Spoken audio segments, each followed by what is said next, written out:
আমি খুব health conscious আর আপনি? আমার হাতেও টাইম কম, তাহলে আজ দেখা যাক 5 মিনিটের এক হেলদি মুখরোচক রান্না।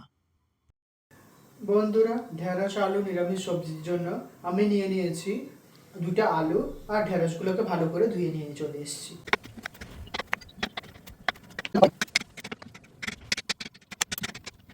গরম হয়ে যাওয়ার তেলে আমি ফোড়নে দিয়ে দিলাম 5 ফোড়ন। এবার আমি একে একে দিয়ে দেব আলু,